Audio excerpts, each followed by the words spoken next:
Hello students, degree second semester new syllabus students ఎవరైతే ఉన్నారో 2025 admitted batches మనకి multi disciplinary కోర్సులో ప్రిన్సిపల్స్ ఆఫ్ సైకాలజీ ఎగ్జామ్ అనేది pass అవ్వాలంటే డెఫినెట్గా నేను చెప్పిన క్వశ్చన్స్ అనేవి ముందుగా ప్రిపేర్ అవ్వండి.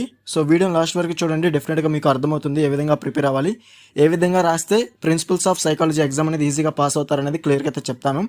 సో ఇందులో కొన్ని గన్ షాట్ క్వశ్చన్స్ అనేవి చెప్తాను అనమాట.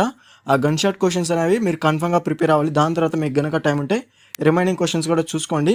సో ఫస్ట్ వచ్చేసి మనకి యూనిట్ వన్ వచ్చేసి మనకి ఇంట్రడక్షన్ అయితే ఉంటుంది. సో ఓవరాల్గా యూనిట్ 1 మొత్తం కూడా ఇంట్రడక్షన్ పార్ట్ అయితే ఉంటుంది అనమాట. దీంట్లో మనకి గన్ షాట్ క్వశ్చన్స్ అనేవి third question, describe the major applied fields of psychology and their roles in society.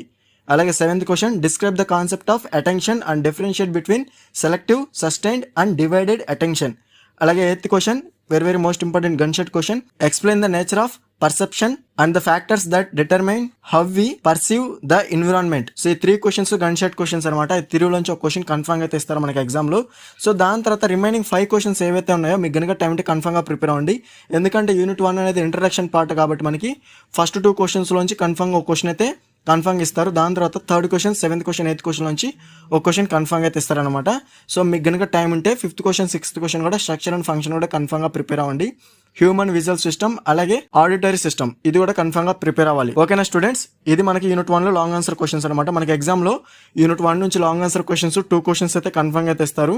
అలాగే నెక్స్ట్ వచ్చేసి యూనిట్ 1లోనే మనకి short answer questions, origin of psychology, applied fields of psychology, అలాగే టైప్స్ ఆఫ్ అటెన్షన్ కూడా కన్ఫర్మ్గా prepare అవ్వండి. ఈ 3లోంచి ఒక షార్ట్ ఆన్సర్ క్వశ్చన్ మనకి ఎగ్జామ్లో కన్ఫర్మ్గా ఇచ్చే ఛాన్సెస్ అయితే హై అయితే ఉంది. సో డెఫినెట్గా ప్రిపేర్ అవ్వండి.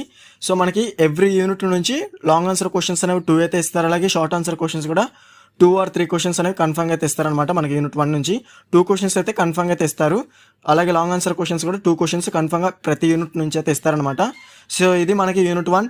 నెక్స్ట్ వచ్చేసి యూనిట్ 2 వచ్చేసి మనకి ఎమోషన్ అండ్ మోటివేషన్. ఇందులో మనకి థియరీస్ అయితే ఉంటాయి. సో థియరీస్ కూడా కన్ఫర్మ్గా ప్రిపేర్ అవ్వాలి. సో మాస్లోస్ హైరార్కీ థియరీ కూడా కన్ఫర్మ్గా ప్రిపేర్ అవ్వాలి. అలాగే జేమ్స్ లాంగ్ థియరీ, అలాగే క్యానన్ బ్యాట్ థియరీ కన్ఫర్మ్గా ప్రిపేర్ అవ్వాలి. అలాగే స్కాక్టర్ సింగర్ 2 ఫ్యాక్టర్ థియరీ కన్ఫర్మ్గా ప్రిపేర్ అవ్వండి. సో ఓవరాల్గా మనకి యూనిట్ 2లో థియరీస్ అనేవి very most important. So 4 theories కూడా మీరు కన్ఫర్మ్గా ప్రిపేర్ అవ్వాలి. ఈ 4లోంచి మనకి 2 థియరీస్ కన్ఫర్మ్గా మనకి ఎగ్జామ్లు అయితే మీరు చూస్తారనమాట. సో దట్ థియరీస్ అనేవి మనకి 1 or 2 క్వశ్చన్స్లోంచి కన్ఫర్మ్గా ఇస్తారు. ఒక్కోసారి మనకి 2 థియరీస్ కూడా డైరెక్ట్గా మనకి ఎగ్జామ్లో అడిగే ఛాన్సెస్ అయితే ఉంటాయి. సో ఒక థియరీ అనేది షార్ట్ ఆన్సర్లో అడగచ్చు, లేదంటే ఒక థియరీ అనేది మనకి లాంగ్ ఆన్సర్లో అడుగుతారు.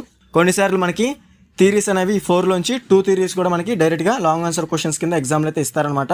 సో మనకి థియరీస్ కనుక ఒకటి మిస్ అయితే మాత్రం ఒకటి కన్ఫర్మ్గా అయితే ఇస్తారు. దాని తర్వాత first question, 2nd question, 6th question, 7th question నుంచి లాంగ్ ఆన్సర్ క్వశ్చన్స్లోంచి ఒక క్వశ్చన్ అయితే మీకు ఇస్తారనమాట. మ్యాక్సిమం మనకి యూనిట్ 2 నుంచి థియరీస్ క్వశ్చన్సే మనకి ఎగ్జామ్లో అయితే ఇస్తారనమాట. ఓకేనా స్టూడెంట్స్, సో డెఫినెట్గా ప్రిపేర్ అవ్వండి ఈ 4 థియరీస్ అనేవి. సో మనకి నెక్స్ట్ షార్ట్ ఆన్సర్ క్వశ్చన్స్లో types of motivation, components of emotion, definition of emotion, ఈ 3 అయితే ప్రిపేర్ అవ్వండి, సరిపోతుంది. ఓకేనా, ఒకవేళ థియరీస్ అడిగినా కానీ మీరు డైరెక్ట్గా ఆన్సర్ అయితే చేయగలుగుతారు. లాంగ్ ఆన్సర్ క్వశ్చన్స్లో ప్రిపేర్ అవుతారు కాబట్టి.